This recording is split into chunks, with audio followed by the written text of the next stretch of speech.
Hello, friends. A team without experience is a man lacking execution between his legs.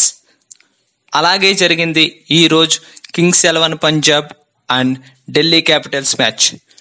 ఈ match ఖచ్చితంగా Delhi Capitals చేతుల Kings 11 చేతిలోకి అప్పచెప్పింది. Yes, వాళ్ళు 6 run రేట్తో last 4 hours కనుక స్టడీగా బ్యాట్ చేస్తుంటే మ్యాచ్ ఖచ్చితంగా వాళ్ళదే. బట్ అనవసరపు షాట్స్కి, అనవసరపు ఫినిషింగ్ స్టైల్స్కి పోయి ఢిల్లీ క్యాపిటల్స్ ఈ మ్యాచ్ ఓడిపోయింది. ఎస్, యంగ్స్టర్స్ బాగానే పెర్ఫామ్ చేశారు, బట్ వాళ్ళకి ల్యాక్ అయింది ఏంటంటే how to finish the games అనేది వాళ్ళకి మెయిన్ ల్యాకింగ్ ఈ సీజన్ స్టార్టింగ్లోనే తెలిసింది. సో ఇక్కడ వాళ్ళు కనుక కొంచెం బ్యాలెన్స్ చేసుకుంటే మంచిదని Delhi Capitals and whole IPL fans భావిస్తారు. అండ్ ఇప్పుడు మ్యాచ్ వివరాల్లోకి వెళ్తే ఢిల్లీ క్యాపిటల్స్ టాస్ నెగ్గి కింగ్స్ 11 పంజాబ్ ని బ్యాటింగ్ కి ఆహ్వానించింది అండ్ పంజాబ్ మొదలు పెట్టింది బ్యాటింగ్. ఈ పంజాబ్ ఈ మ్యాచ్ లో కొన్ని చేంజెస్ చేసుకుని బరిలోకి దిగింది. వాళ్ళు క్రిస్ గేల్ లెఫ్ట్ అవుట్ చేశారు and they brought in allrounder Sam Curran and Andrew Tye పక్కన పెట్టారు and they brought in Mujeebur Rahman. ఓ పక్కన స్పిన్ బలం కోసం, ఓ పక్కన ఆల్రౌండ్ కాంపోజిషన్ కోసం 6th బౌలర్ అవసరమై వాళ్ళు శామ్ కరణ్ తీసుకున్నారు. ఎస్, శామ్ కరణ్ తో ఓపెన్ చేయించారు, లెఫ్ట్ రైట్ హ్యాండ్ కాంబినేషన్ కాబట్టి శామ్ కరణ్ కొంచెం బ్లిజ్ ఇచ్చి వెళ్ళిపోయాడు. రాహుల్ కూడా వెంటనే నిష్క్రమించాడు.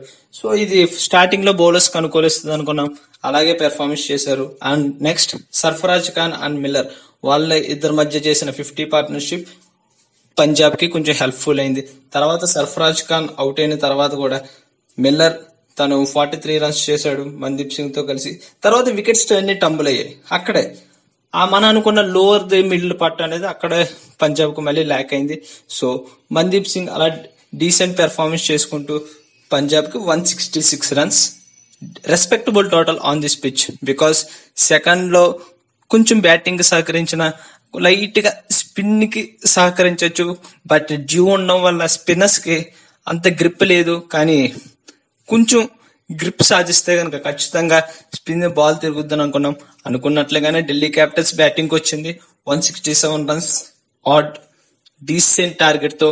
And first over Ashwin first ball లోనే స్ట్రైక్ చేశాడు Delhi Capitals. Well in form Prithvi Shaw last match లో పెర్ఫార్మ్ చేసిన పృథ్వీ షా ఈ మ్యాచ్ లో డక్అవుట్ అయ్యాడు, ఫస్ట్ బాల్ కి అవుట్ అయ్యాడు. అండ్ ప్రెసెంట్ ఢిల్లీ క్యాపిటల్స్ మీద కెప్టెన్ శ్రేయస్ అయ్యర్ వచ్చాడు, experienced Gabbar and Shreyas Iyer.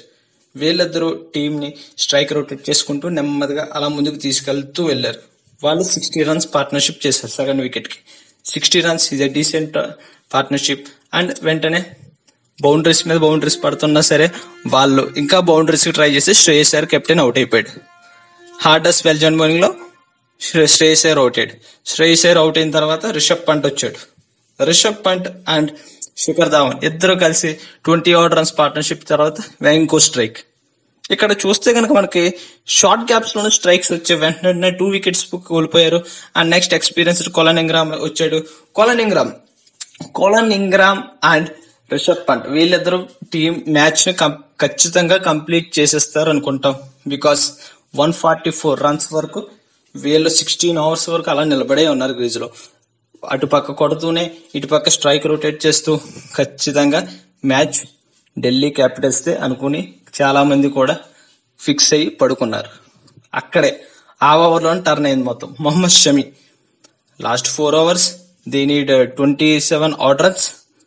And so Mohammed Shami తీసుకొచ్చారు. ఆ ఓవర్లో పంట 6 కొట్టాడు. అయినా సరే ఇంకో షాట్ కోసం ట్రై చేసి అవుట్ అయిపోయాడు రిషబ్ పంట్ అవుట్ అయిపోయి పర్లేదులే, ఎలాగో నెక్స్ట్ క్రిస్ మోరిస్ ఉన్నాడు, హనుమ్ విహారీ అండ్